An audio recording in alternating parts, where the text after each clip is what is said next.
गणपती नुकताच संपलाय तेव्हा जोरदार गजर करूया गणपती बाप्पा पुढच्या वर्षी.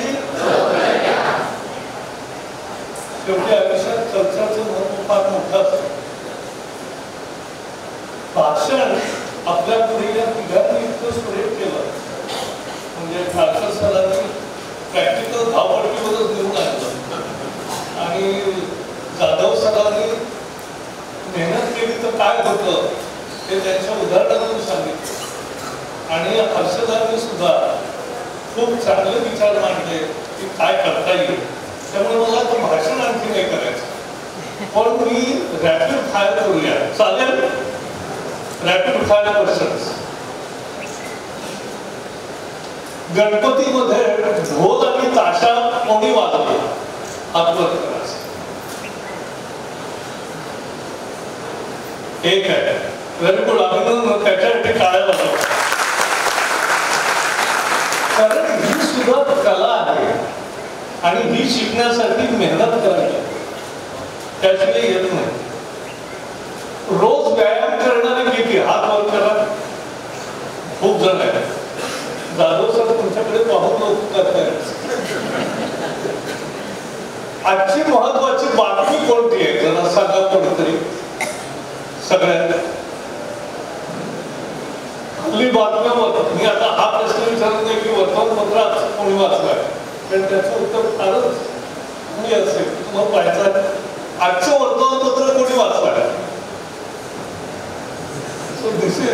आपण वाचलं ते नाही ते अपवाद आहे.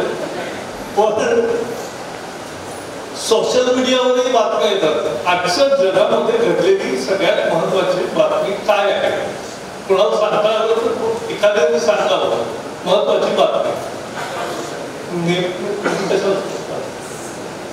नेपाळमध्ये काल विद्यार्थ्यांची क्रांती सुरू झाली. त्याचं वर्णन वाचा. ते सगळं आपल्या लाईफशी निगडीत आहे. आता मी आणखी सोपे प्रश्न विचारतो. सियारा सिनेमा कोणी पाहिलाय? हात वर करा. कोणी पाहिला? खरंच सांगायला हात वर करा. हात केला पाहिला.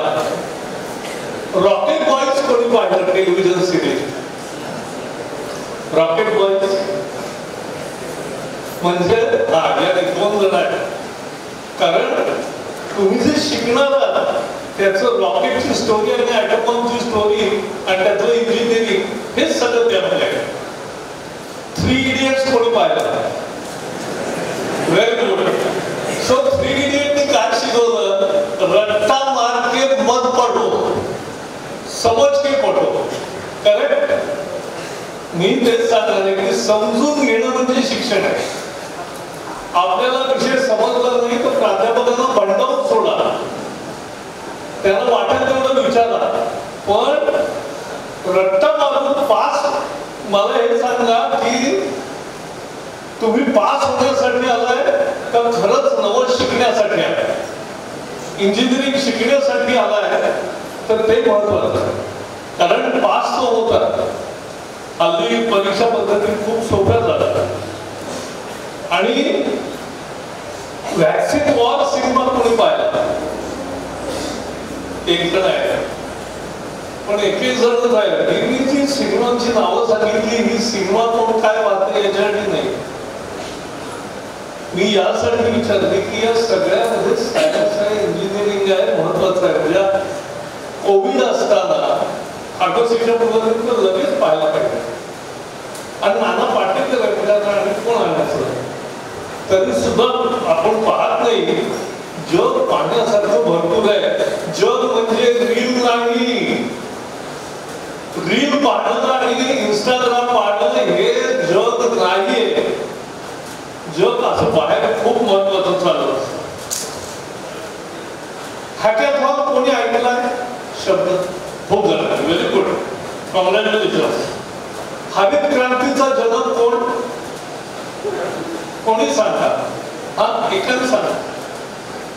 प्राध्यापकाने नाही. वसंतराव नाही. त्याचे त्याचे जनक, हरित क्रांतीचे जनक स्वामीनाथन, डॉक्टर स्वामीनाथन. आपल्याला पीएम गहू आयात करावा लागायचा कॅनडाकडून, ऑस्ट्रेलियातून, आणि त्यांनी क्रांती केल्यावर आपलं गव्हाचं आणि तांदूळाचं इतकं पोटात भरलं की आता आपण दुसऱ्या देशांना निर्यात करतो. ते स्वामीनाथन आहे. हे सगळं पाहण्यासारखं आहे, महत्वाचं आहे. दूध क्रांती कोणी केली या देशात? आपण दुधासाठी भुकटी आयात करायचो आणि आता दूध सगळ्या जगामध्ये सगळ्यात जास्त दूध उत्पादन करणारा देश कोणता असेल तर त्याचं नाव भारत आहे, हे आपण लक्षात घेतो. पण ही क्रांती घडवली कोणी? त्या वर्गीस कुरियनचं तुम्ही पाहिलं केलं नाही का? त्याच्यावर डॉक्युमेंटरी आहे, त्याच्यावर बरंच गोष्ट आहे. अमूल डेअरी ही एक मायथॉलॉजी सारखं झालेलं आहे. डिजिटल क्रांती कोणी केली? जी तर आपण रोज पाहतो. UPI आपण रोज वापरतो. आपण आधार कार्ड आपल्याकडे सगळीकडेच लागतं. कोणी आणलं? नंतर निलेकडे आणलं.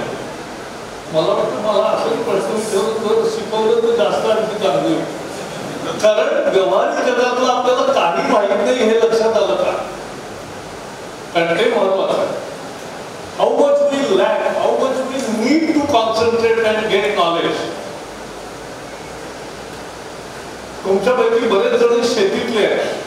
पालक बोलले, त्यांनी सुद्धा शेतकऱ्यांचं सुद्धा सांगितलं. ऑर्गॅनिक क्रांती कोणी केली?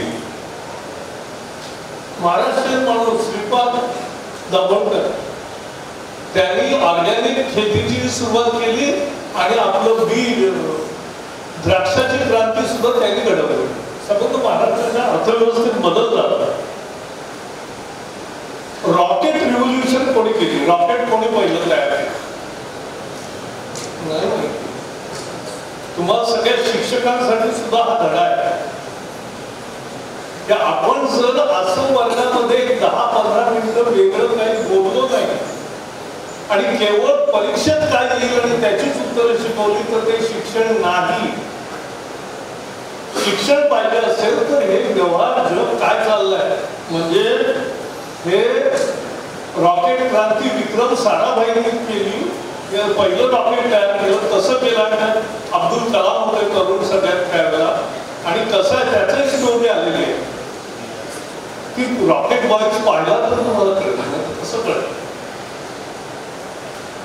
मला कॉलेजचा हा परिसर अतिशय आवडला, म्हणजे याच्या इतका अभ्यासाची उत्तम जागा असूच शकत नाही. आणि मी आपल्याला एकच सांगेन की कॉलेजमधली 4 वर्ष तुमच्या पालकांनी तुम्हाला दिली. म्हणजे इतकं सोपं नसतं. पालकांची व्यथा आपण लक्षात घ्या, आई वडिलांचे चेहरे आणा समोर. लहानपणापासून त्यांनी सांगितलं मुला चांगलं शिक, मुली चांगलं शिक, पुढे जा. हेच सांगत आले. त्यांची पिढी शिकली नाही अशी काही होती. काही जण शिकले पण ते म्हणतात आमच्यापेक्षा पुढे. बरोबर. या पालकांचं स्मरण करतच आपण, म्हणजे त्यांनी केवढे कष्ट केलेत, आशा लावले, त्या पाहून आपण यातला प्रत्येक क्षण वापरला पाहिजे. हा खरा महत्वाचा मुद्दा आहे. शिक्षणाची सुरुवात कशातून होते? उत्सुकतेतून होते. हर्षवर्धन सांगितलं उत्सुकता म्हणजे काय याचं एक अप्रतिम उदाहरण सांगतो. जेठ मलानी 99व्या वर्षी वारले प्रख्यात वकील होते देशात. त्यानंतर त्यांच्या कुटुंबियांनी राम जेठमलानी मेमोरियल लेक्चर्स सुरू केले. त्यामध्ये पहिल्याच वर्षी खलील नरिमन हे जे जज होते ते त्याचे वक्ते होते. त्यांनी सांगितली आठवण की म्हटले 3 वर्षापूर्वी 98 वर्षाचे असताना जेठमलानी व्यासपीठावर होते. आम्ही एका दुसऱ्या परिसंवादात होतो आणि त्या परिसंवादामध्ये मी 2 संस्कृत श्लोक म्हटले. तर त्यांनी थोडंसं लिहून घेतलं आणि नंतर मला गाठून विचारलं की हे 2 श्लोक कोणते आहेत ते मला सांगा, त्याचा अर्थ सांगा. 98 वर्षी अशी उत्सुकता आणि ज्ञानलालसा असणं, याला ज्ञान म्हणतात. एक दिवस परीक्षा पास होणं, एक दिवस परीक्षा पास होणं म्हणजे ज्ञान नाही, हे लक्षात ठेवा. आणि मग त्याचं कामात सुद्धा म्हणजे सुंदर पिचईला करोडो रुपये पगार मिळतो म्हणजे असाच नाही मिळत. त्याची गुण, त्याची ह्युमिलिटी पहा. त्याच्या ह्युमिलिटीचं तर कितीतरी व्हिडिओ आले. पण मी जेवढे उद्योगपती, मग खरे त्यांनी खानदानी उद्योगपती म्हणजे स्वतःहून कष्ट करून आपला उद्योग तयार केला, ती सगळी माणसं अतिशय निर्मळ आणि ह्युमिलिटी वाटतात, सगळ्यांशी चांगल्या स्वभावाने वाटतात. परंतु ज्यांचा माज असतो नवश्रीमंतांचा, त्यांचा प्रॉब्लेम असतो. आणि मग ते पोर्शे गाडी वगैरे असं सुरू होत असतं. It is ever learning process throughout the life. ज्ञान सुद्धा मिळवावं लागतं, फुकट नाही मिळत. This is the golden period, every minute to be use. असं सगळ्यांनी सांगितलं, तिघांनी सांगितलं, तसा मतिदाराचा तोच होता. New skill, new language, new exercises, new खेळतात किती स्पोर्ट्स, तर ते सुद्धा फार संख्या आहे. रोज स्पोर्ट्स खेळणारे कोण? सर पहा, मी हे हर्षदा तुला चॅलेंज आहे की ही आपल्याला आणि सगळ्या प्राध्यापकांना हात डिक्शन आपली सुधारणं.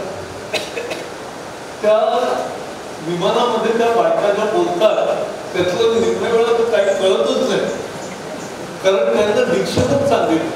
म्हणून एखाद्या अभय सुंदरीने अतिशय क्लॅरिटीने जर हे केलं निवेदन, तर मी तुला सांगतो की तुझं डिक्शन चांगलं आहे, त्यांनाही बरं वाटतं.